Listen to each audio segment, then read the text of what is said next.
Good evening sir. Good evening, आ जाओ आ जाओ।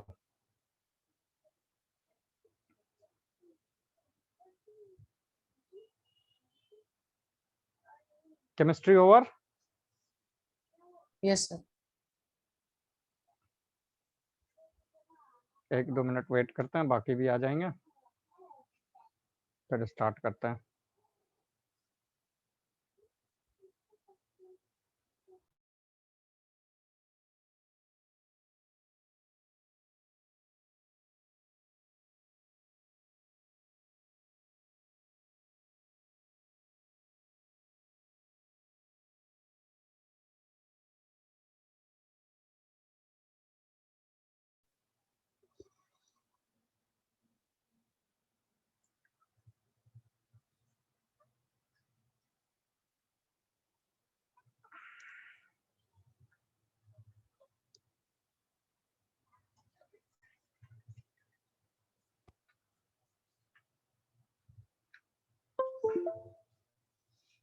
आवाज आ रही मेरी क्लियर एकदम? Yes sir. गुड। आज हमने 12th वाले कुछ बच्चों को बोल दिया था, जिनको पढ़ना वो भी ज्वाइन कर लेंगे, बिकॉज 11th में नए बच्चे भी हैं। तो आई थॉट ऑफ कि करंट टॉपिक जो उसमें चल रहा था उसको होल्ड करके एक नया टॉपिक जो तुम्हारे सबके लिए एक साथ रेलेवेंट हो, 0 से स्टार्ट करें। ठीक है आदित्य? यस। ठीक है, आदि वगैरह को पिंग कर दो। संकल्प आया था पिछली क्लास में? नो।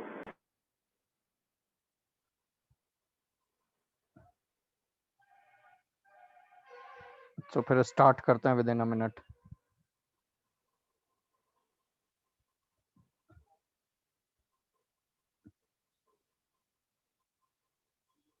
गुड। ओम, जो 11th की क्लासेस रन होंगी ना, इसको तुमको हम शेड्यूल में ऐड कर देंगे, तो उसको तुम ज्वाइन करते रहना। इनफैक्ट एक कॉमन शेड्यूल वो कर देंगे, तो जिनको भी देखना होगा, जो 11th का छूट गया, अभी तो स्कूल का कोई प्रेशर है नहीं, तो you all can run through it. तो 11th का वीडियो ढूंढने के बजाय लाइव ही पढ़ लेना, ठीक है ना? ओके सर, ठीक। चलो, we will wait 1 more minute। एक बार ग्रुप पे डाल देना आदित्य, so that we start after that।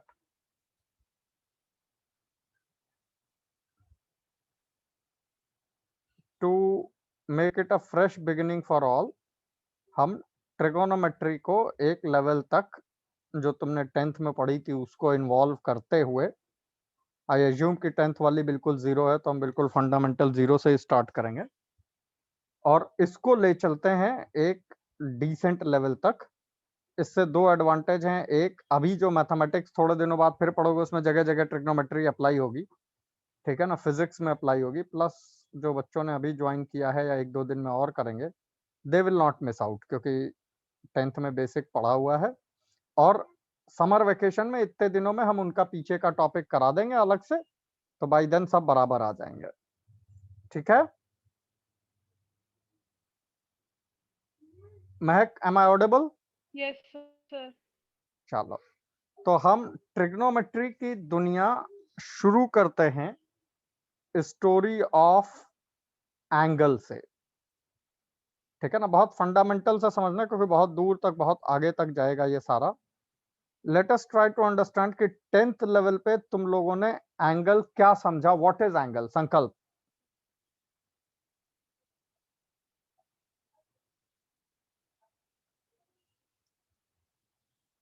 संकल्प, माइक वर्किंग?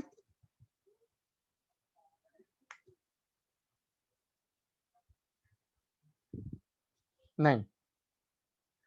ओम, तुम्हारे हिसाब से एंगल क्या है? What is angle? सर किसी भी दो लाइन के बीच में जो स्पेस। 2 लाइन के बीच में स्पेस तो नहीं डिफाइन होगा अनुज, थोड़ा सा और सोचो। ओम, तुम्हारा view, what is angle?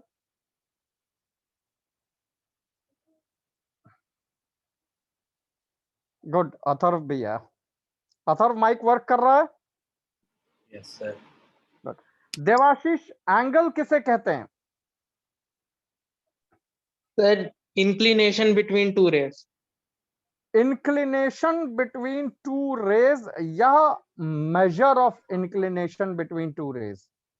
Sir measure of. Measure of inclination तो वो सिचुएशन हो गई, मेजर ऑफ इंक्लिनेशन जो है बिटवीन रेज हटा दो, तो basically to begin with we say that the measure of inclination is angle. Class 11th जो बच्चे हैं, आदित्य, अनुज, अथर्व, महक, संकल्प, सारे लोग ध्यान रखना, जब हम पढ़ाएं तो जैसे हम ये लिख रहे हैं तो मैं अपनी एक नोट्स कॉपी पूरी वर्किंग सब साथ में रखनी है, as if it is a proper class जो चल रही है, ठीक है ना।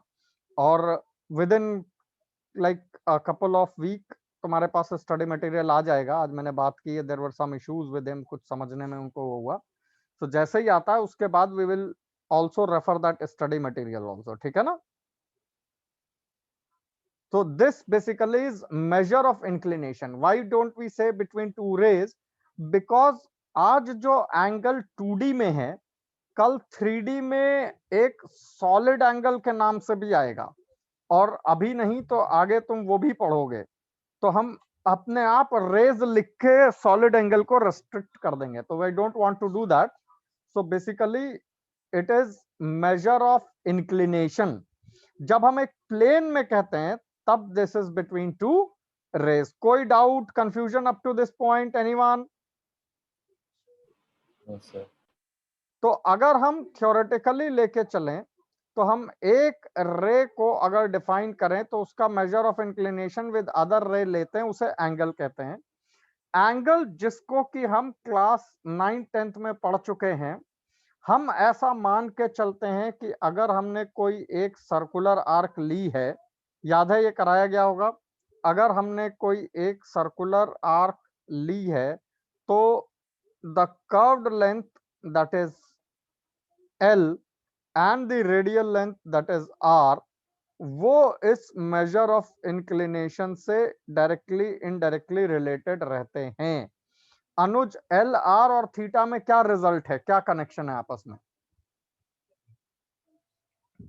क्या सर? एल आर और थीटा आपस में कैसे कनेक्टेड है? कोई फॉर्मूला है जो तीनों को जोड़ता है आपस में?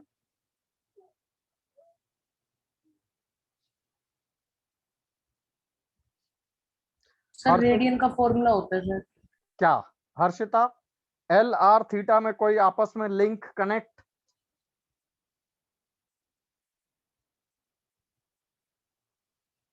आदि? सर आपने क्या पूछा? मैंने जस्ट ज्वाइन करा। एल आर और थीटा, आज हमने बेसिकली ट्रिग्नोमेट्री स्टार्ट की है, वो पुराना वाला टॉपिक होल्ड करके, क्योंकि नए बच्चे भी काफी आ रहे हैं अब, so it would be beneficial जब वो एक लेवल पे आ जाएंगे तो फिर उसमें वहां कनेक्ट कर लेंगे। नाउ माय क्वेश्चन इज कि अगर हम मेजर ऑफ इंक्लिनेशन को एंगल कहते हैं तो ये हम डिफाइन करते हैं, ये एंगल थीटा है, ये कर्व लेंथ एल है और ये रेडियल लेंथ आर है, तो क्या कोई रिजल्ट, एस्टैब्लिश रिजल्ट इन तीनों को आपस में कनेक्ट करता है जो तुम्हें पहले से पता है? Yes sir. क्या है? Yes sir. सर वो length of circular arc. Length of circular arc मान लो एल हो गई, तो उसका आर और थीटा से जुड़ा फॉर्मूला क्या है? Sir 2 pi R theta by 360। ये आगे की चीज हो गई अथर्व, एलिमेंट्री लेवल पे कुछ और है। Harshita, are you aware of anything of that theta sort? Pi 180। नहीं, वो पाई और थीटा को रिलेट करने का है अनुज। फंडामेंटली मुझे बस इतने डायग्राम में जो तुम देख रहे हो, एल आर और थीटा को कनेक्ट करने वाला रिजल्ट चाहिए। ओम, R theta is equal to L equal to R theta। L is equal to R theta या theta is equal to L by R. Am I right? ये इसलिए जरूरी है कि जानने वालों को ये पहले से पता था कि जी रेडियल लेंथ और कर्व्ड लेंथ का जो रेशियो है, ये रेशियो कांस्टेंट है। दैट मींस अगर कल हम एल की आर की लेंथ बढ़ाएंगे तो जो एल बढ़ेगा वो उसी प्रोपोर्शन में बढ़ेगा।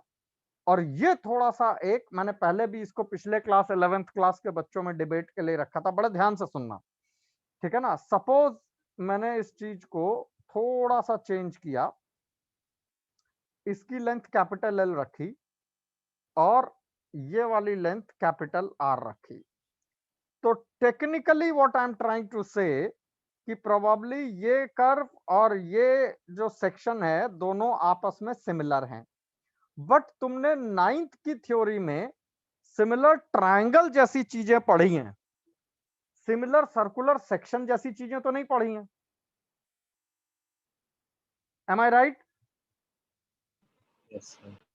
तो अगर मैं ये कहूं कि मैं दुनिया का सबसे छोटा पॉसिबल सर्कुलर आर्क लूं, तो अगर वो वाकई दुनिया का सबसे छोटी लेंथ है, तो उस समय ये जो कर्व्ड लेंथ एल होगी और ये जो स्ट्रेट, अभी तो स्ट्रेट वाली लेंथ बहुत छोटी है as compare to this curved length, लेकिन अगर हम छोटे से छोटा ट्रायंगल लें तो उसमें ये जो कर्वेचर और उसकी एक्सट्रीमिटीज को ज्वाइन करने वाली दोनों लेंथ हैं, ये ऑलमोस्ट सिमिलर मानी जाएंगी या ऑलमोस्ट इक्वल मानी जाएंगी। Harshita, this make sense?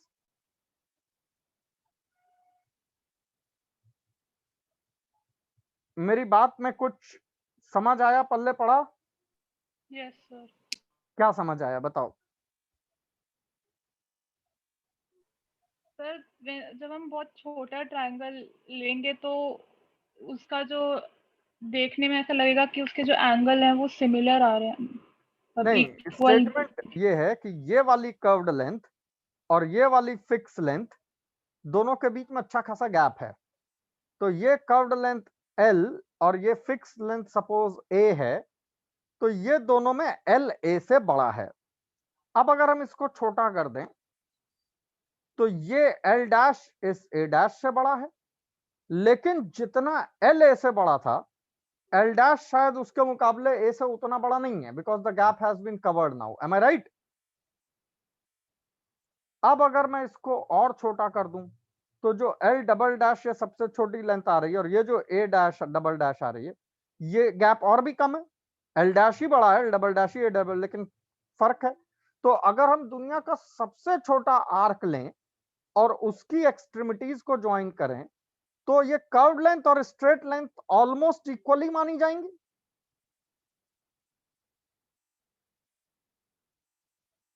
Does this appeal to you all? कुछ लगता है कि हाँ ये बात ठीक है? Yes sir. अगर ऐसा है, अगर नहीं है तो टोक देना, don't wait for anybody else to ask, ठीक है भाई? अनुज, सर। बात क्लियर हुई? Yes sir. तो हम इमेजिन करते हैं कि हमारा ये सर्कुलर आर्क ऐसे छोटे छोटे टुकड़ों से बना है, हर टुकड़े में एल ए के ऑलमोस्ट बराबर है, तो उस कलेक्शन ऑफ सिमिलर ट्रायंगल्स को, क्योंकि टुकड़े में तो आई कैन ऑलवेज से कि एक अगर ये एंगल है और ये लाइन है और उसके पैरेलल दूसरी लाइन है, ये छोटा ट्रायंगल है, ऐसे एस रूल से ये बड़ा ट्रायंगल है, दोनों सिमिलर हैं, तो there is a small similar triangle very small with almost this side equal, और उसी पे एक बड़ी लेंथ का सिमिलर है, तो ये रेशियो सेम है, अगले वाले में भी सेम है। तो जब हम इस पूरे को यूं कंबाइन करते हैं तो I can say that L by R का ये रेशियो सेम है, यूनिफॉर्म है। इसी को एंगल डिफाइन करते हैं, और इस एंगल की जो यूनिट है वो रेडियंस है। इस चीज के लिए ये तुमको पूरी थ्योरी बताई। अगर कल कोई तुमसे कहता है, अभी तुम क्लास 11th में आए हो, साइन 1 बताओ वर्सेस साइन 1 डिग्री बताओ, दोनों में फर्क है। 1 degree is essentially dividing the entire complete angle into 360 equal parts and calling it as 360 degree, but 1 radian is not this। तो हम ये लेके चलते हैं कि ये जो रेशियो है जो डायमेंशन लेस है, क्योंकि लेंथ अपॉन लेंथ फिजिक्स में कहते हैं ना डायमेंशनल एनालिसिस, तो ये डायमेंशन लेस है, बट उसका यूनिट रेडियन है। यही 180 रेडियंस जिसको हम पाई कहते हैं, pi radians as in 3.14 irrational quantity, इसको हम 180 डिग्रीज के बराबर लिखते हैं। इसके पीछे का पोस्टमार्टम किसी और स्टेज पे कैलकुलस पढ़ाने के बाद 12th में करेंगे, but we say that 2 pi is the complete angle. बात समझ में आ रही है? Yes sir. एक छोटा सा मन में डाउट आता है और आना भी चाहिए कि जब अच्छा खासा आपको ये रेशियो दिखा सेम इक्वल है तो आपने angle L by R define कर दिया, angle L by R define कर दिया, थ्योरी पढ़ ली आपने, उसका यूनिट लिया, कुछ यूनिट तो होगा ही, ठीक है, मतलब कम ज्यादा जो भी होगा डायमेंशनलेस क्वांटिटी है। पाई क्यों आया, हाउ कम पाई? आपको कैसे पता कि वो जो कांस्टेंट आ रहा है वो एक इररेशनल क्वांटिटी है जो 3.14 के आसपास आ रही है? उसका कोर ये है कि बहुत अर्ली स्टेजेस पे मैथमेटिशियंस को एक चीज बड़ी क्लियर दिखाई दे रही थी कि ज्योमेट्रिकली, नॉट इन लाइक सिर्फ मैथ्स में, नेचर में कोई भी सर्कुलर शेप ले लो, ठीक है ना, तुम एक वाटर ड्रॉप लो, पानी में डालो, उसकी ये ड्रॉपलेट जो है पूरे में बढ़ती है, कोई फ्लावर लो सनफ्लावर जैसा, उसका शेप सर्कुलर होता है, कोई भी सर्कुलर लो या ड्रॉ करो, तुम्हारी ये जो कर्व्ड लेंथ है कंप्लीट और ये जो डायमीट्रिक लेंथ है, इसका रेशियो कांस्टेंट आ रहा है। That means circumference upon diameter, ये एक कांस्टेंट आ रहा है और ये कांस्टेंट किसी फाइनाइट वैल्यू को अप्रोच नहीं कर रहा है। It is then when the origin of pi was done कि इसको एक approximate value irrational quantity pi का नाम देते हैं। तो बेसिकली 3 इररेशनल क्वांटिटीज हैं जिन पे दुनिया अलग अलग, इररेशनल 2 हैं और एक बेसिकली कॉम्प्लेक्स नंबर में है। एक ये पाई, एक मैथमेटिक्स में एक्सपोनेंशियल ई, आगे तुम्हें पढ़ाया जाएगा, ठीक है ना, ये लॉग वाला है एक्सपोनेंशियल ई, और एक कॉम्प्लेक्स नंबर वाला आई। ये इमेजिनरी है, ये इररेशनल है और ये इररेशनल है, और तीनों मिलकर एक मैजिकल इक्वेशन बनाते हैं जो हम आगे चल के लेंगे तुम्हारे साथ। बट टू बिगिन विद, जब एंगल एज एन थ्योरी पढ़ी जा रही थी तो सबसे पहले ये ऑब्जर्वेशन देखा गया कि ये रेशियो सेम है। इस ऑब्जर्वेशन के पीछे का कोर ऑफ कोर्स ये ऑब्जर्वेशन था, सर्कमफेरेंस अपॉन डायमीटर का रिजल्ट सेम ऑब्जर्व हुआ, उसको देखा और मैथमेटिशियंस ने डिक्लेयर किया कि ये वैल्यू एक फाइनाइट नहीं बल्कि, मतलब वैल्यू फाइनाइट है but non terminating non repeating decimal में है, इररेशनल क्वांटिटी है, उसको एक नाम दिया गया पाई, एक सिंबॉलिक रिप्रेजेंटेशन ग्रीक अल्फाबेट में दिया गया। इसके आने के बाद हमने ये निकाला कि जिस रेशियो को हम कह रहे हैं उसका डबल ये 2 pi, this should be declared as the complete angle. क्यों?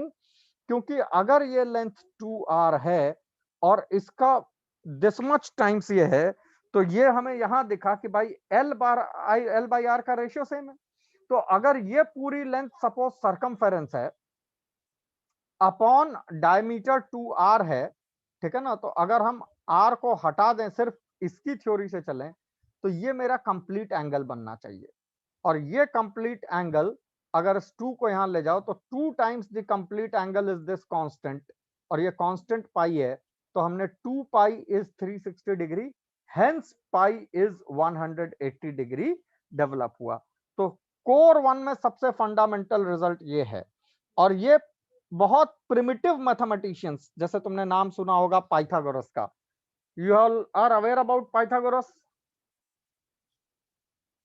Yes, sir. Now, Yes, sir. what is the Pythagoras theorem? In a right triangle, the side opposite to right angle is equal to the square of addition of to another side. Right. Everybody is clear what is Pythagoras theorem? ये तो 10th से रटी हुई है. In any right angle triangle, if I take one of them as base and one of them as altitude, or vice versa, and third as the hypotenuse, that means perpendicular वाली दोनों sides का square is equal to the hypotenuse square. ये Pythagoras theorem है। आदित्य, इस Pythagoras theorem के बारे में सबसे कमाल की बात क्या है, बताओ जरा इन लोगों को, अगर याद हो तो।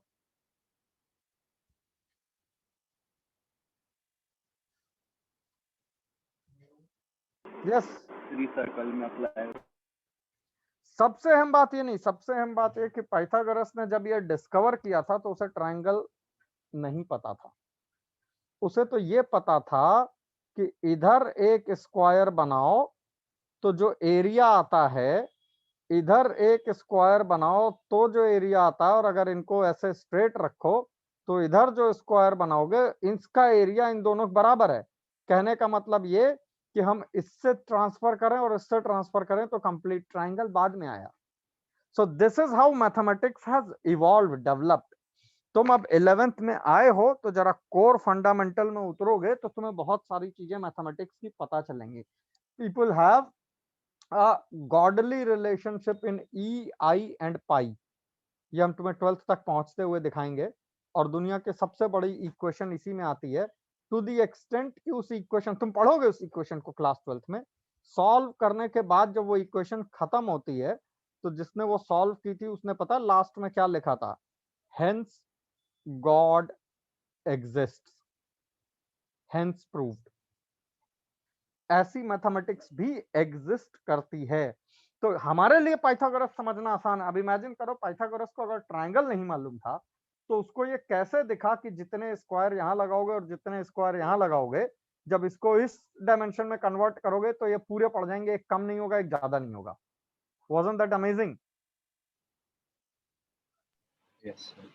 तो ये जो है होता क्या है कि हम वो सोचते हैं जो हमें बुक्स में पढ़ाया जाता है, जैसे हम तुम्हें पढ़ा रहे हैं, दिखा रहे हैं, जबकि सोचना वो चाहिए जो हमारे दिमाग में इन्नेट सबसे पहले ख्याल आए। ये क्यों हुआ, कैसे हुआ? अगर हम उस तरह से सोचेंगे तो हम भी इन लोगों की तरह सोचेंगे। अगर हमको कोई भी सवाल पूछा जाए हम उसको बुक में ढूंढेंगे तो हम उतना ही मैथ्स जान पाएंगे जितना इन लोगों को पता है या उसका 1%। तो हमें अपने क्वेश्चनिंग को नहीं बंद करना है क्लासेस में। सबसे पहला सवाल उठता व्हाट इज एंगल? भाई एंगल है क्या? ट्रिग्नोमेट्री पूरी पढ़ेंगे, 4 चैप्टर्स हैं 11th 12th मिला करके, सारे 11th में ही है, 12th में कुछ नहीं है सिलेबस में। उन चैप्टर्स में ट्रिग्नोमेट्री हर स्टेप पे यूज हो जाएगी, सब में आप एंगल के बारे में पढ़ेंगे। व्हाट इज एंगल वो तो बताइए। Angle is measure of inclination, not restricted to 2D 3D में। अगर तुम देखो तो आगे चल के हम एक शेप भी बनाएंगे समथिंग लाइक कोन, इस तरह का, राइट? इस तरह के शेप में अब यहाँ पे जो हम एंगल डिफाइन करेंगे ये में भी किसी पर्टिकुलर एंगल पे, तो इसमें कुछ एंगल सॉलिड एंगल भी कहलाएंगे। एक होता है बेस एंगल और एक होता है सॉलिड एंगल। ये थैंकफुली तुम्हें हमारे साथ नहीं पढ़ना है, ये तुम्हें ग्रेजुएशन पोस्ट ग्रेजुएशन में वहां पढ़ना है जहां पढ़, बट पता तो होना चाहिए। तो एंगल के 3 यूनिट्स हैं, एक रेडियन, एक डिग्री। डिग्री इसलिए क्योंकि डेसिमल सिस्टम में उस समय जो है ऑलरेडी पूरे सर्कल को 60 इक्वल पार्ट्स में डिवाइड करके टाइम और वॉच बना दी गई थी, ठीक है ना? नहीं होती तो उसको 100 में करते, बट उसके पीछे की अलग थ्योरी है। वाई 60, हु डिड इट, उनकी क्या लिमिटेशंस थी जिसकी वजह से 60 हुआ, या उनका कोई विजन था जिसकी वजह से 60 हुआ? भाई हम तो पढ़ते हैं ना कि घड़ी में 60 टुकड़े होते हैं, 60 सेकंड्स का 1 मिनट और 60 मिनट्स का 1 आवर, और 12 के साइकिल में। भाई 12 क्यों? आप चाहो तो इसको 10 में बराबर कर सकते थे। अब तुम कहो कि वो डिग्री में नहीं, अब डिग्री हमने डिफाइन की है, हम चाहते उसी हिसाब से डिफाइन कर देते। तो क्या जिन लोगों ने इसको डेवलप किया उनकी लिमिटेशंस थी और हम दुनिया ने इसे फॉलो कर लिया, या उसके पीछे कोई एक बहुत थॉट प्रोवोकिंग सोच थी जो हम में से किसी को नहीं पता? तो लास्ट ईयर हमने क्या किया था, तुम लोग को भी ये चांस देते हैं, थोड़ा सा अच्छा इंटरेस्टिंग काम है।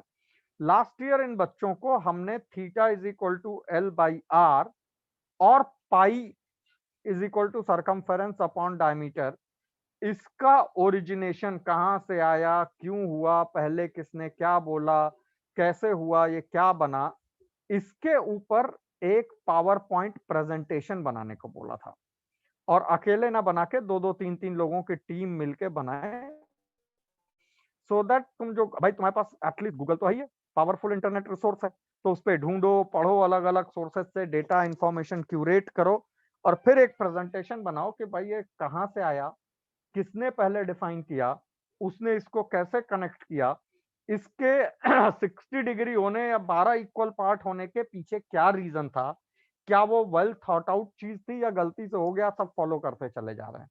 और तब फिर हम ये मान लें कि हमें 3 यूनिट्स पता है, डिग्री, रेडियन और एक होता है स्टेरेडियन। स्टेरेडियन सॉलिड एंगल की यूनिट होती है। ये जेई सिलेबस में और 11th 12th में नहीं है, बट नाम पता होना जरूरी है। इंटरव्यू में वो नहीं तो किल कर देते हैं नाम लेके, तुमने सुना ही नहीं होगा, तुम्हें हंसी आएगी, उसके बाद उन्हें हंसी आएगी। बात समझ आई सबको? Yes sir. Yes. Entire trigonometry जिस एक पिलर पे टिकी है जिसका नाम एंगल है, थ्योरी ऑफ एंगल, वो यहां से आई है। इसका एक डायरेक्ट कनेक्ट यहां से है। और किसने किस क्रोनोलॉजिकल ऑर्डर में ओल्ड उसमें कैसे बोला, ये तुम एक प्रेजेंटेशन में प्रेजेंट करो, बहुत शानदार है। इसका प्रूफ बहुत अमेजिंग है। मतलब तुम जो नेचुरली मेड सर्कल है दुनिया में कहीं पे भी उठा लो और एक धागे से उसकी सरकमफेरेंस नापो, लेंथ आएगी, डायमीटर नापो, लेंथ आएगी, रेशियो निकालो, कांस्टेंट आएगा।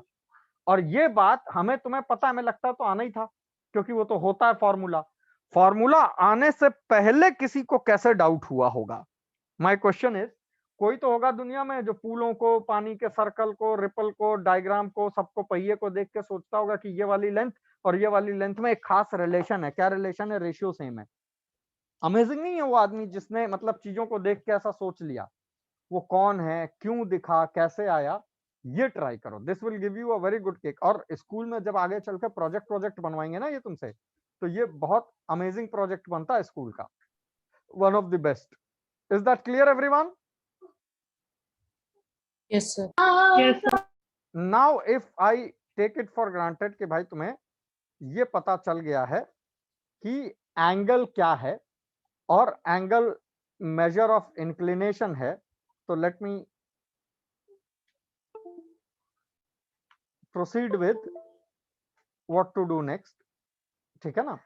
तो अब हम ये मान लेते हैं कि हमें एंगल पता है और हम एंगल के बारे में आगे पढ़ने जा रहे हैं। एंगल पढ़ने के बाद हम नेक्स्ट क्या करते हैं?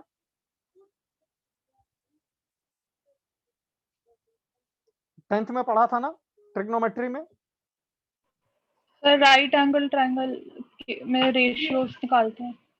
सबसे पहले हम ट्रिग्नोमेट्रिक रेशियोज डिफाइन करते हैं और इन रेशियोज से जुड़ी कुछ आइडेंटिटीज, जैसे तुमने 10th में भी एक आधी देख ली होंगी, वो निकालते हैं। ये हुआ तुम्हारा IIT JEE का ट्रिग्नोमेट्री का पहला chapter, trigonometric ratios and identities.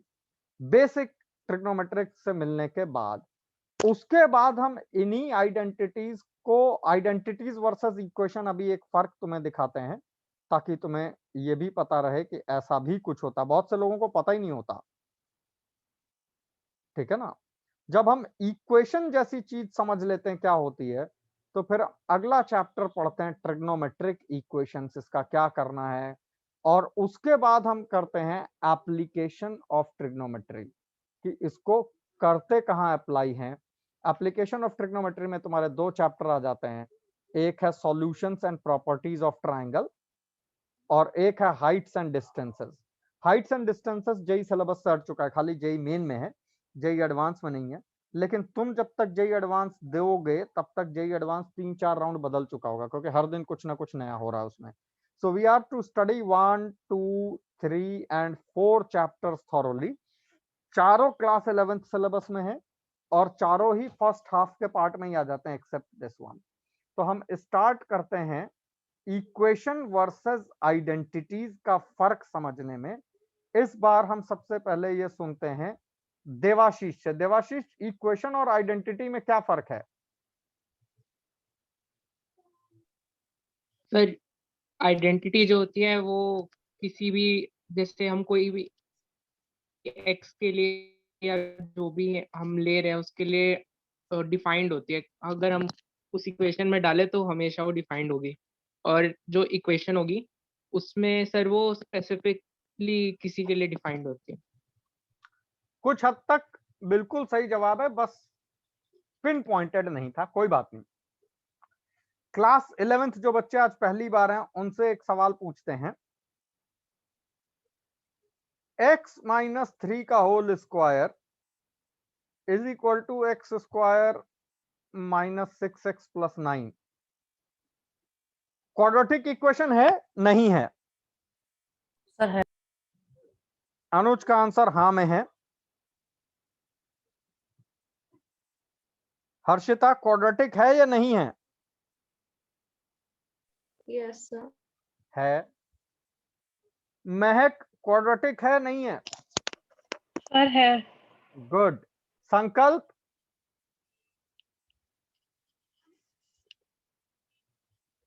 संकल्प का माइक इज क्रिएटिंग प्रॉब्लम। ठीक है, जितने लोग है के फेवर में हैं वो हाथ उठाएं, हैंड रेज करें। इस पे जूम पे हम देख रहे हैं। महक यस, अनुज यस, हैंड रेज उस पे होगा जूम पे। हर्षिता, आदि अभी हाथ नहीं उठाया, आदित्य नहीं उठाया, अथर्व नहीं उठाया, देवाशीष, ओम, इनको तो पता है। आदि यस नो? No sir. क्या खराबी है? सर एक्स स्क्वायर दोनों साइड से फिर कैंसिल हो जाएगा, तो फिर अगर वो फिर नॉर्मल अगर एक्स इसको ax square plus bx plus c के फॉर्म में लिखते तो abc 0 आ जाते।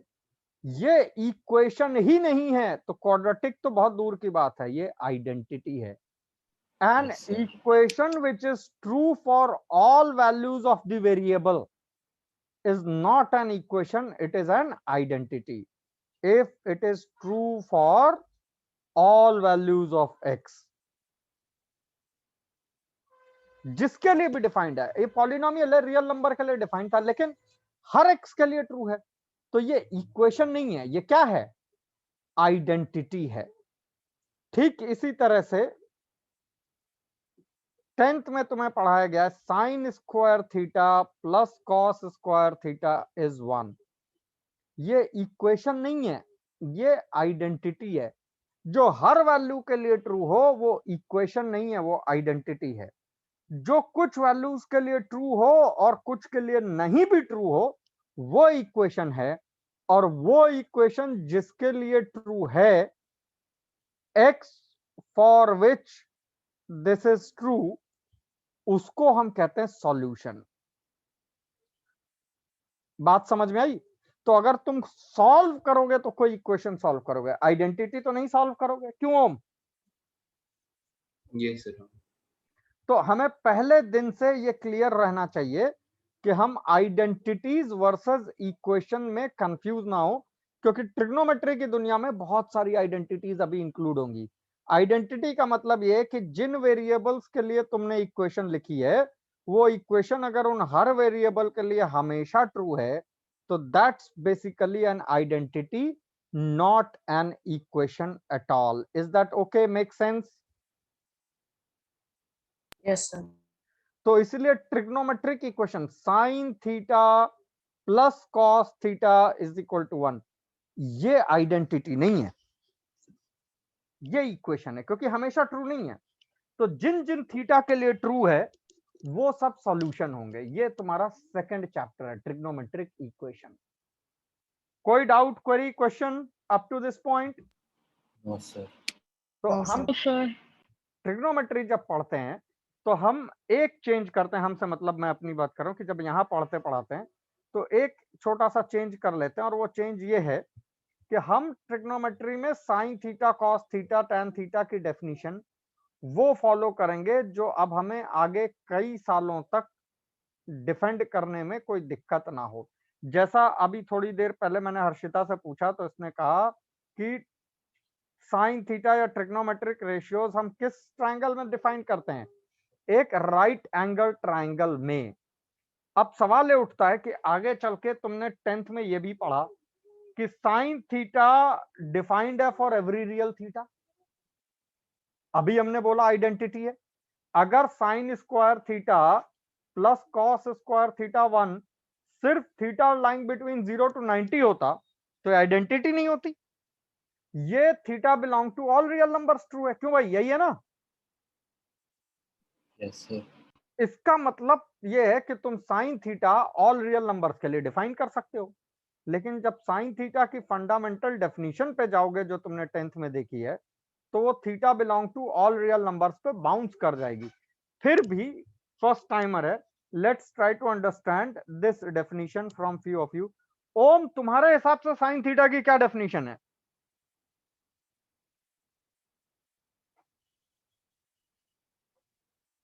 यस ओम।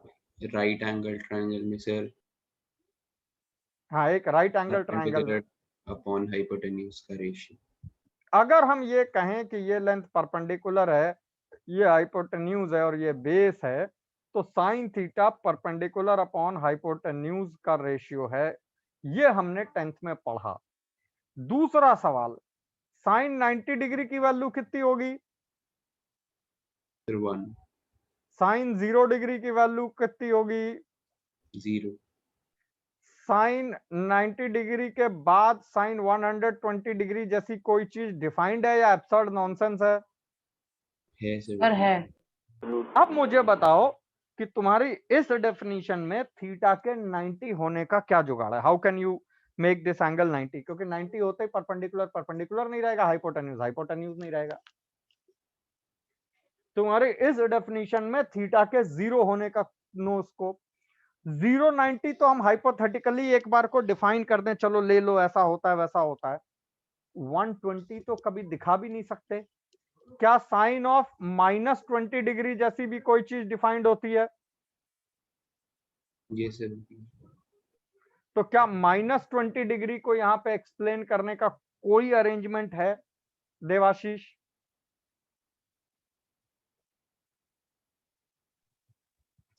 सर साइन -120 कर तो सकते हैं, लेकिन इसमें नहीं है, मतलब जो इसलिए ट्रायंगल। हम डे 1 क्लास 11th में अपने साइन थीटा की डेफिनेशन बदल देते हैं।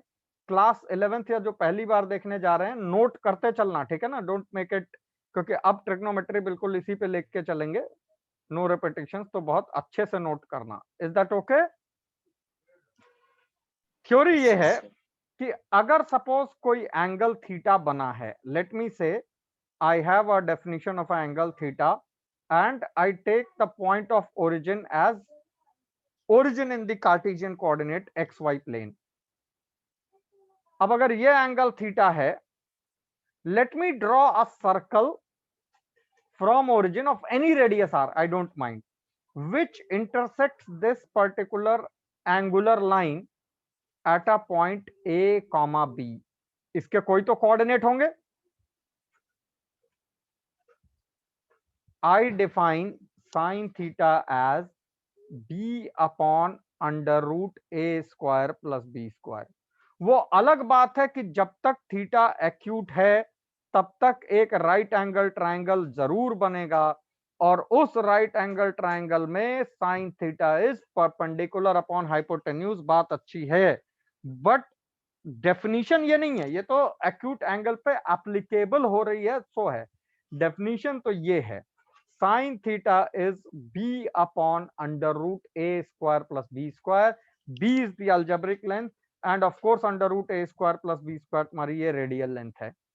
अगर ये साइन थीटा है तो इसी लगातार कॉस थीटा को डिफाइन कर देते हैं, is a upon under root A square plus B square, और उसी कंटिन्यूएशन में tan थीटा डिफाइन कर देते हैं, is essentially sin theta upon cos theta which turns out to be b by a। जब तक तुम ये डेफिनेशन फॉलो करोगे, तुम्हें ट्रिग्नोमेट्री के किसी भी रिजल्ट को जस्टिफाई करने में कोई कंफ्यूजन, कोई डाउट नहीं आएगा। पहले बताओ ये बात एब्जॉर्ब हुई? Yes sir. अब हमारी डेफिनेशन के हिसाब से तुम्हारे उन चीजों का जवाब, how come sine 90 degree is equal to 1? अरे साइन 90 के लिए ये वाला पॉइंट यहां आ जाएगा, ये वाला पॉइंट यहां आएगा, तो ये तो y एक्सिस का पॉइंट है, a 0 हो जाएगा, b b रहेगा, a को 0 डाल दो, b upon under root B square. b upon under root B square is b upon mod b, क्योंकि b ऊपर है, पॉजिटिव है, वैल्यू इज 1। और आगे बढ़ाओ, ले जाओ यहां पे साइन 180 डिग्री इज 0, क्योंकि जब पॉइंट यहां आया तो बेसिकली b की तो वैल्यू 0 ही है ना। और आगे बढ़ाओ, साइन 270 डिग्री यहां आ जाएगा, ये भी a0 है, तो ये भी आएगा तुम्हारा b upon under root B square which is mod b।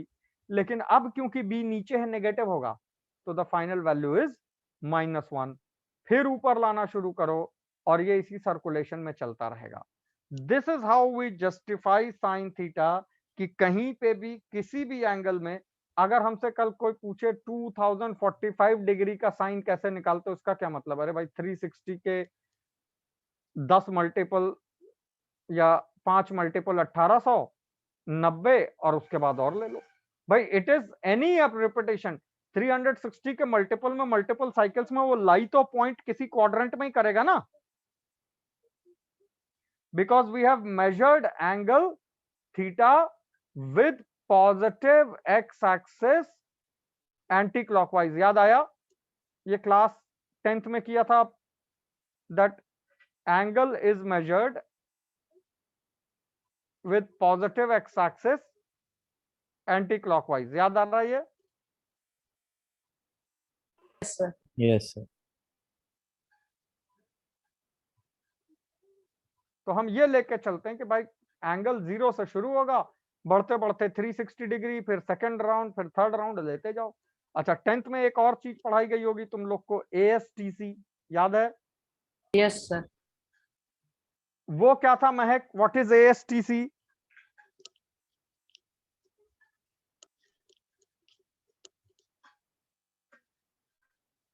Yes Mahak.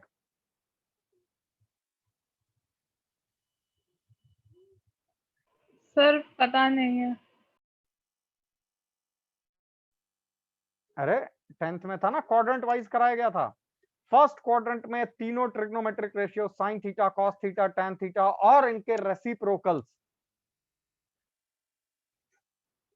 All are cosecant positive. Theta, secant theta और कॉट थीटा, 6 के 6 पॉजिटिव होंगे, the 3 primary ones and their reciprocal.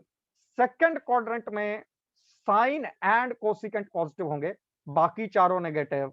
Third quadrant में टैन और उसका reciprocal cot positive होंगे, बाकी ये चारों नेगेटिव। फोर्थ क्वाड्रेंट में सी एज इन कोसेकेंट और उसका रेसिप्रोकल सीकेंट पॉजिटिव होंगे, बाकी चारों नेगेटिव। कैसे पता चला? जवाब सुनो, नो प्रेशर, कोई थ्योरी नहीं है। हमने पॉइंट ए कॉमा बी के हिसाब से ये sign theta, cos theta, secant theta define किया। फर्स्ट क्वाड्रेंट में ए बी दोनों पॉजिटिव हैं तो सारे ही पॉजिटिव हैं। सेकंड क्वाड्रेंट में जो पॉइंट होता है उसका एक्स कोऑर्डिनेट नेगेटिव होता है, वाई कोऑर्डिनेट पॉजिटिव होता है। वाई कोऑर्डिनेट पॉजिटिव तो साइन थीटा पॉजिटिव, उसका reciprocal positive. X coordinate negative तो ए नेगेटिव, तो वो दोनों नेगेटिव, और रेशियो एक पॉजिटिव एक नेगेटिव का तो नेगेटिव, हेंस हमने यहाँ एस लगा दिया। थर्ड क्वाड्रेंट में ए और बी दोनों नेगेटिव होते हैं, याद आ रहा है? ए और बी दोनों नेगेटिव होते हैं तो टैन पॉजिटिव, लेकिन ये चारों नेगेटिव। फोर्थ क्वाड्रेंट में x coordinate positive, y negative, तो अकॉर्डिंगली ये पॉजिटिव है नेगेटिव। खेल तो पूरा क्वाड्रेंट्स का है। बात समझ आई सबको? Yes, sir. तो ASTC is properly justified if I take these 3 definitions. Next, हमें बताया गया कि ट्रिग्नोमेट्री में एक आइडेंटिटी जो सबसे पहली होती है वो है sine square theta plus cos square theta is equal to 1। अगर तुम पुराना प्रूफ याद करो तो कहते हैं इसके बेस में पाइथागोरस थ्योरम है। पाइथागोरस थ्योरम है यानी perpendicular square plus base square is hypotenuse square, hypotenuse square से डिवाइड कर दो तो ये 1 हो जाएगा right hand side, this becomes perpendicular upon hypotenuse, this becomes base upon cos theta.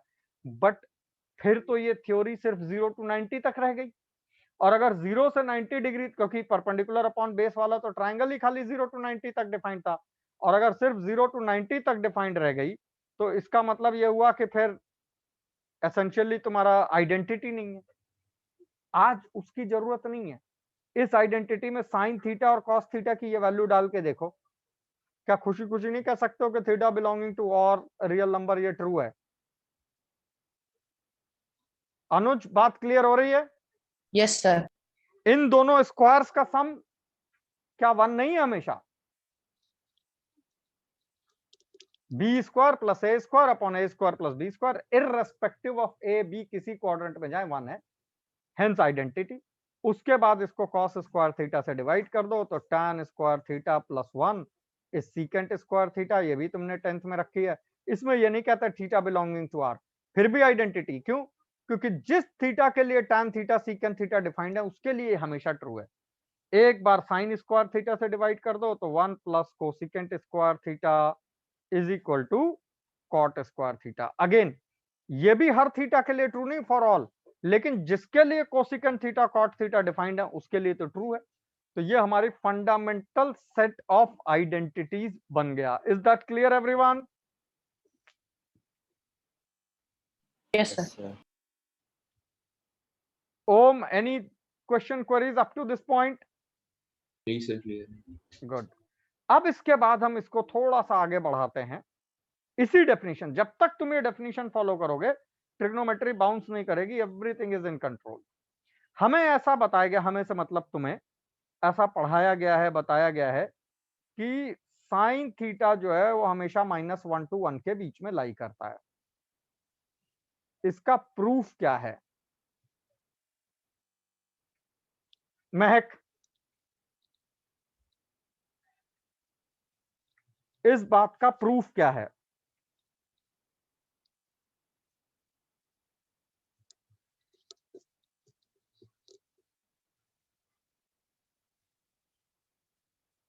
Yes Mahak.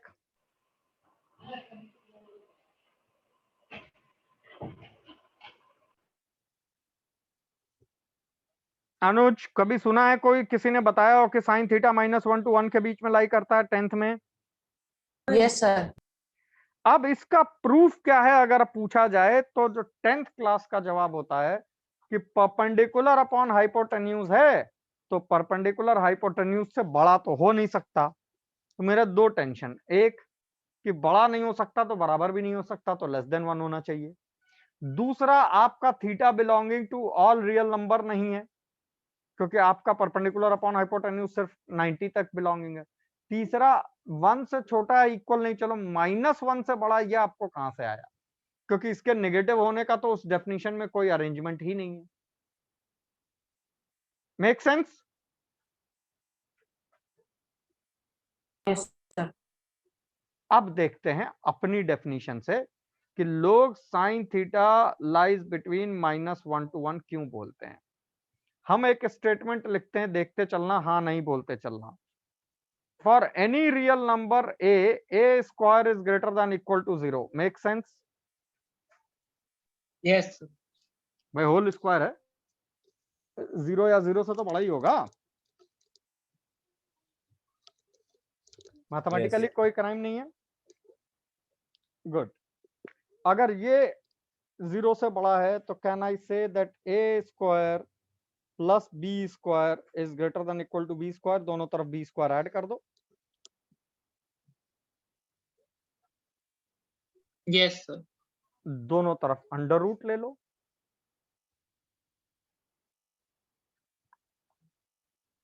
Under root of b square को हम दो केस में डिवाइड करते हैं, बी पॉजिटिव तो under root of a square plus B square is greater than equal to b, क्योंकि mod b है। B negative तो हम कहते हैं under root of a square plus B square is greater than equal to -b।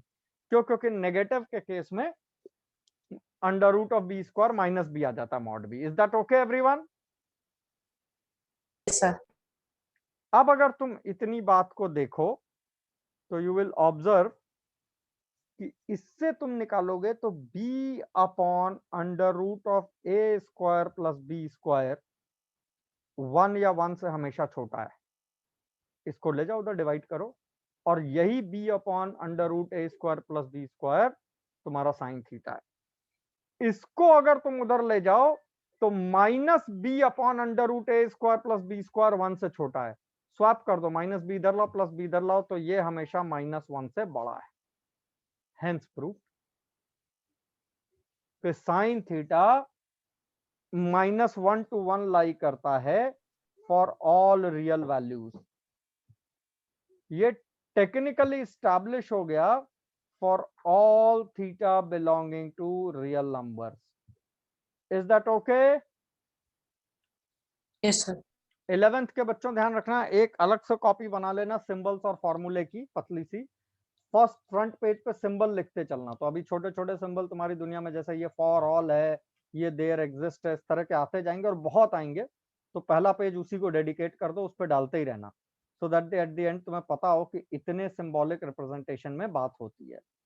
ये core हुआ trigonometry का। और अगर कॉस थीटा को देखो तो कोई फर्क ही नहीं पड़ता, ए का नाम बी, बी का नाम ए रख दो, तो you come to know cos theta lies between -1 and 1. ये चीजें एज एन आइडेंटिटी जो डिफाइन करते हैं या डिफेंड करते हैं, उसके लिए हमें राइट एंगल ट्रायंगल नहीं चाहिए था, क्योंकि अगर राइट एंगल ट्रायंगल से डिफेंड करते तो दिक्कत होती, बिकॉज फिर हम उसे थ्रू आउट नहीं पढ़ते। तो उसके लिए हमने ट्रिग्नोमेट्री में पहला चेंज यही रखा है कि हमारे साइन थीटा, कॉस थीटा और टैन थीटा की डेफिनेशन ये रेशियोज हैं। Is that clear? Okay up to this point? Yes sir. अब आगे बढ़ने से पहले, ज्यादा उस पे जाने से पहले कुछ छोटे छोटे सवाल पूछते हैं, उसको थोड़ा सा डिफाइन करते हैं, ठीक है ना, ताकि वो भी वापस अपनी जगह पे आ जाए, and then we proceed. Trigonometric ratios of prominent angles या कॉमन एंगल्स, मतलब ऐसे एंगल जो सब पूछते हैं उनके बारे में हम कुछ ट्रिग्नोमेट्रिक जो तुमने 10th में निकाले थे वो निकाल लेते हैं, और अभी ट्रिग्नोमेट्री के डेप्थ में जाने के बजाय इसको ज्योमेट्री से रिलेट करते हैं। 0 degree, 30 degree, 45 degree, 60 degree and 90 degree अगर थीटा है, तो सबसे पहले साइन थीटा की वैल्यू लिख लेते हैं, एस्टैब्लिश कर देते हैं ऐसा क्यों है, किस लिए है, तब थोड़ा आगे बढ़ते हैं कुछ करने के लिए। तो इसकी सारी वैल्यूज 11th में जिनको पता है वो हैंड रेज करें, 12th वालों को तो ऑब्वियसली पता ही है। क्लास 11th में दोज हु आर कॉन्फिडेंट कि हम ये पांचों की वैल्यू जानते हैं साइन थीटा केस में। एक आदित्य, यस सर। आदि, अनुज, सर हर्षिता, पांचों पता नहीं है?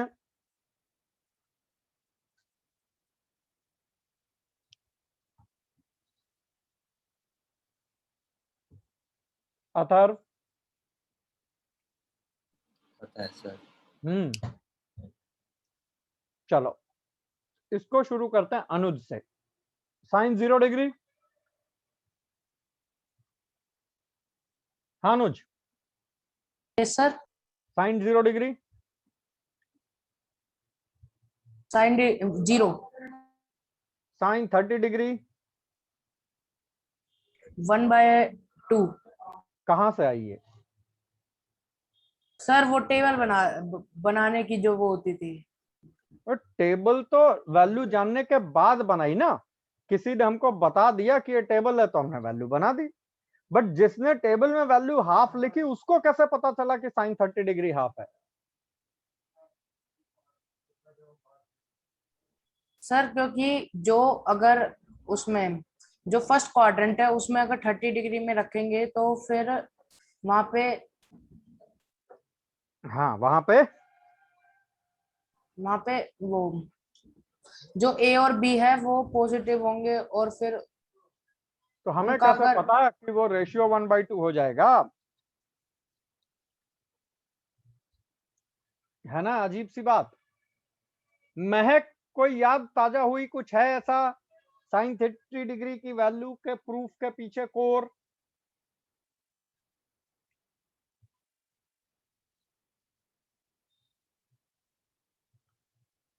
हर्षिता, कुछ है ऐसा याद?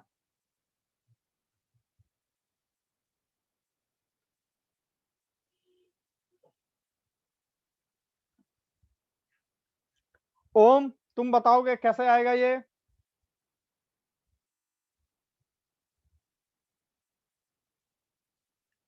यस ओम। 3 अथर्व? सर आइसोसेलेस ट्रायंगल पे परपेंडिकुलर ड्रॉप करके कुछ था। फंस गए, 30 डिग्री की बात कर रहे हैं। आदि?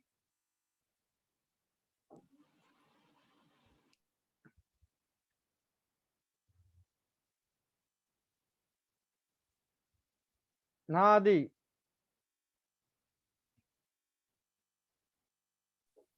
फिर इक्विलेटरल ट्रायंगल में परपेंडिकुलर ड्रॉप करते हैं। इक्विलेटरल अच्छा, ट्रायंगल हाँ। में जब हम परपेंडिकुलर ड्रॉप करते हैं, याद आया? यस सर, थोड़ा क्या हाँ, कंफ्यूजन दिक्कत देगी बाद में। अगर हम इक्विलेटरल ट्रायंगल जैसा कोई शेप ले लें, ठीक है ना, मान लेते हैं ये इक्विलेटरल ही था, समथिंग लाइक दिस, और एक इक्विलेटरल ट्रायंगल में हम एक परपेंडिकुलर ड्रॉप कर दें, तो बाई सिमेट्री हम ये कह सकते हैं कि अगर ये लेंथ ए है तो ये a/2 होगी। इसमें तो कोई टेंशन नहीं महक।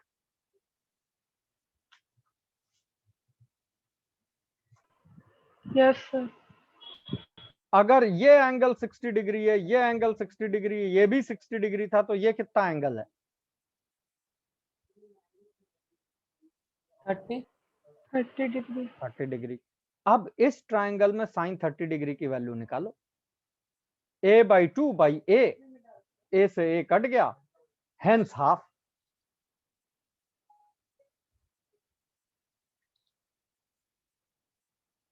बात समझ आई?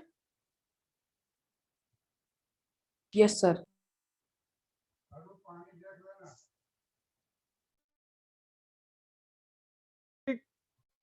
डिग्री की वैल्यू देखो कितनी आएगी। कुछ नहीं, पाइथागोरस थ्योरम से ये वाली लेंथ निकाल दो, ये √3/2a आएगी, using Pythagoras theorem of course.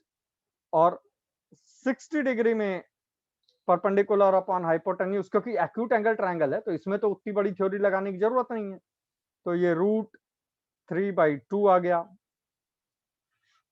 90 degree तुम पहले डिफाइन कर चुके हो, पीछे 1 है।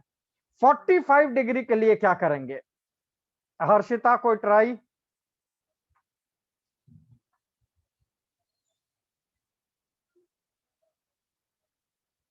राइट एंगल में सिमेट्रिकल।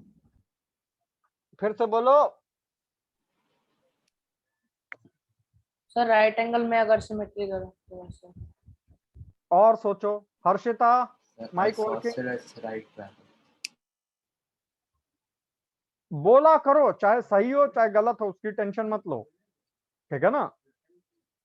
माइक्रोफोन ऑन रखो, जो समझ में आए वो बोलो। जब तक तुम बोलोगे नहीं तब तक हमें पता नहीं चलेगा तुम्हारे मन में क्या चल रहा है। सो दैट्स वेरी इंपॉर्टेंट कि तुम बोलो। द आंसर इज कि अगर हम कोई राइट एंगल्ड आइसोसेलेस ट्रायंगल ले लें, राइट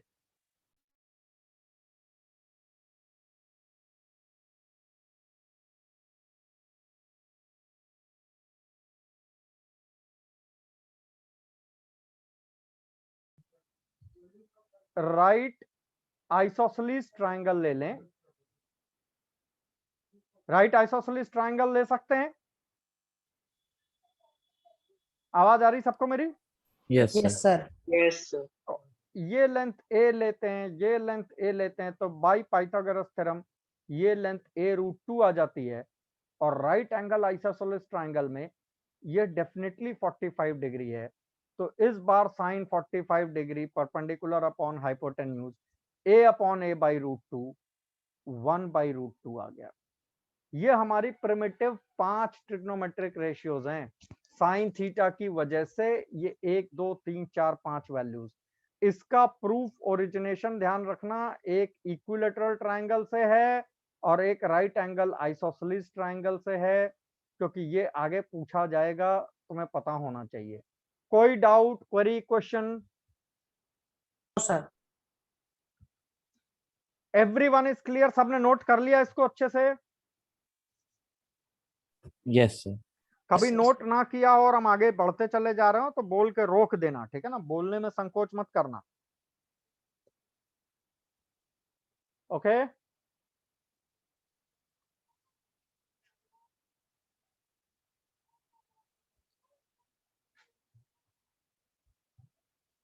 कॉस थीटा की वैल्यू पे यही मेहनत करते हैं।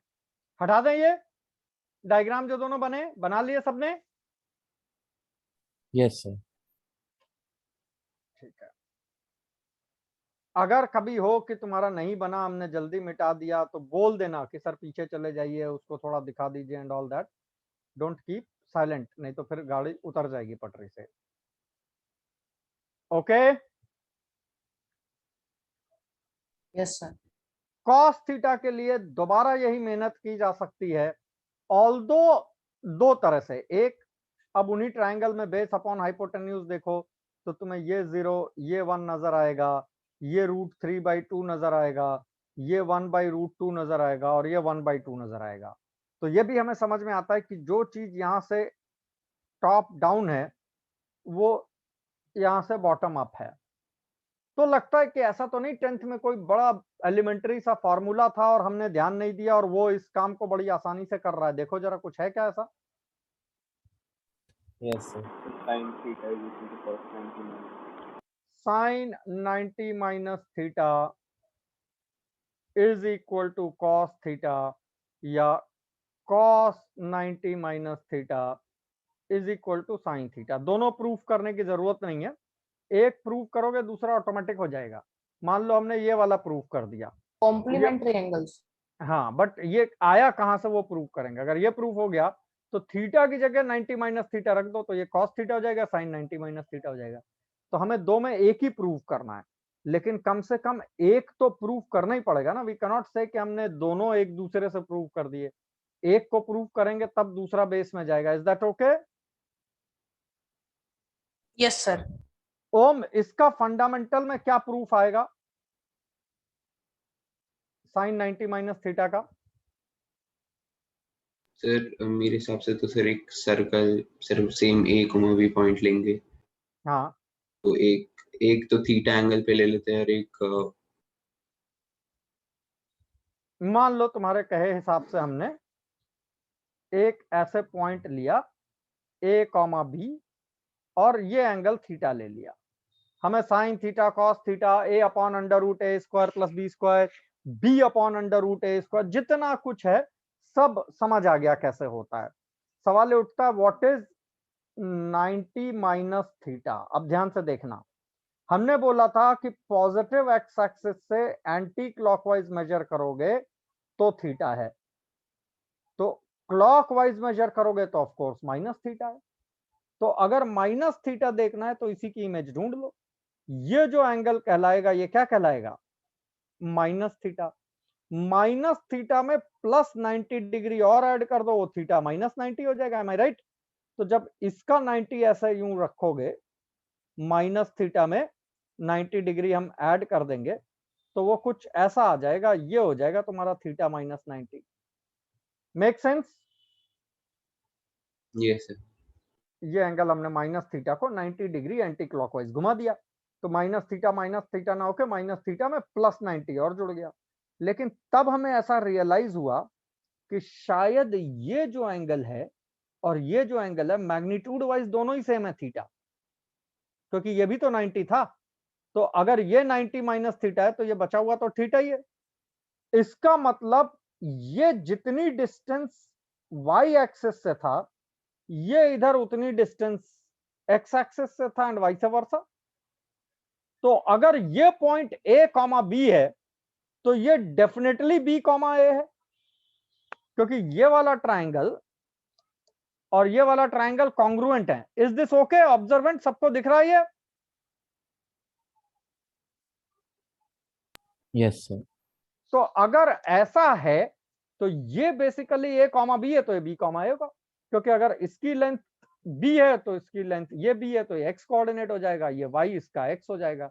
अगर ए और बी का नाम इंटरचेंज करोगे तो साइन थीटा और कॉस थीटा की डेफिनेशन में नाम तो इंटरचेंज हो जाएंगे, क्योंकि साइन थीटा हमने लिखा था a upon under root A square plus B square, cos theta लिखा था बी अपॉन अंडर रूट ए square plus B square. B का नाम ए का नाम बी कर दो तो जो साइन थीटा है वो कॉस हो जाएगा, जो कॉस थीटा है वो साइन हो जाएगा। तो दैट मींस 90 माइनस थीटा पे साइन बन गया कॉस और कॉस बन गया साइन। हमें किसी राइट ट्रायंगल की किसी थ्योरी की जरूरत ही नहीं पड़ी प्रूफ करने में। एब्जॉर्व करो ये बात, सबको हुई? दिक्कत हुई तो हैंड रेस करो, पूछो, कोई जल्दी नहीं है।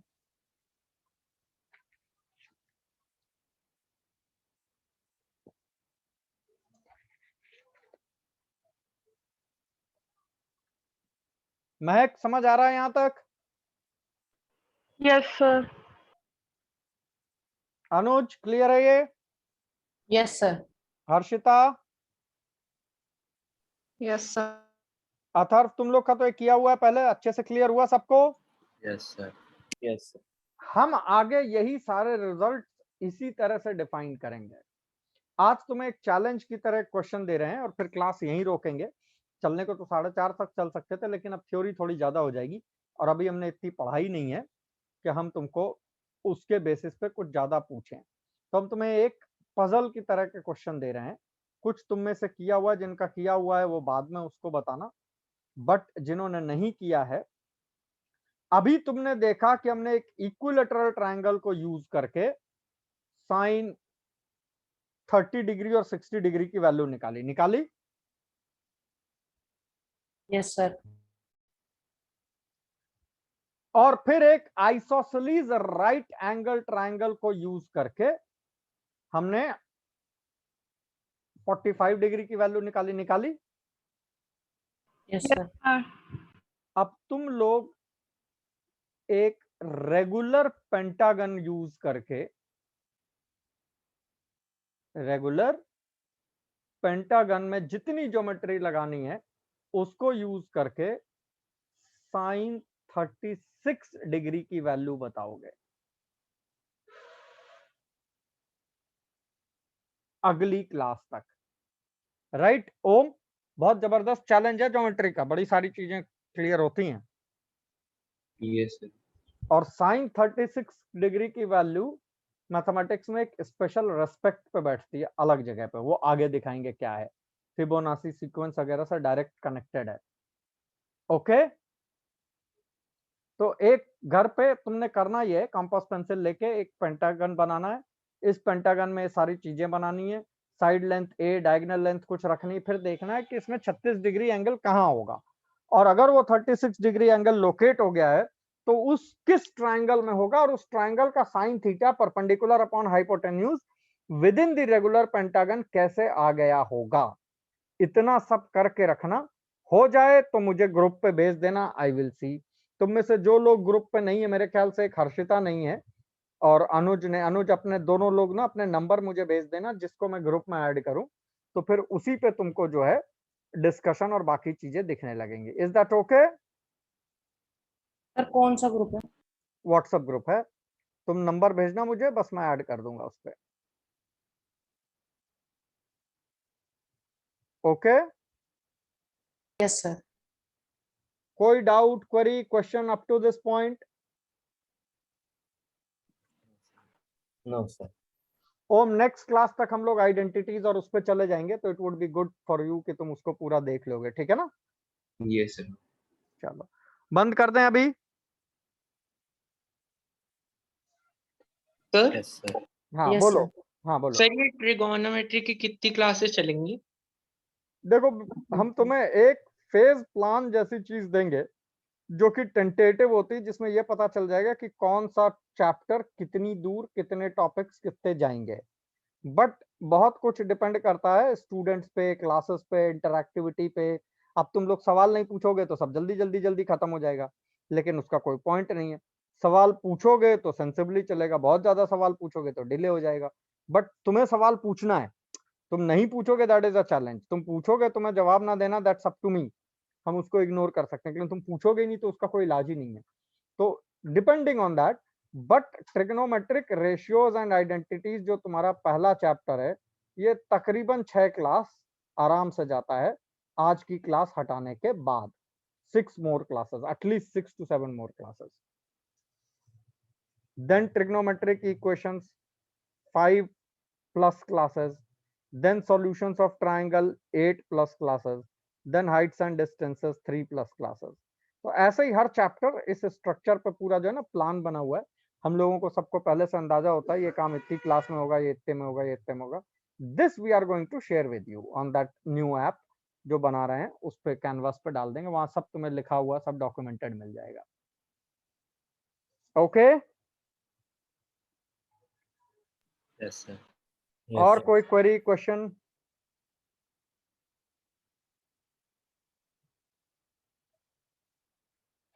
कुछ जानना, पूछना? नहीं? बंद कर दें? थैंक यू चलो, okay, bye bye. Thank you thank you sir.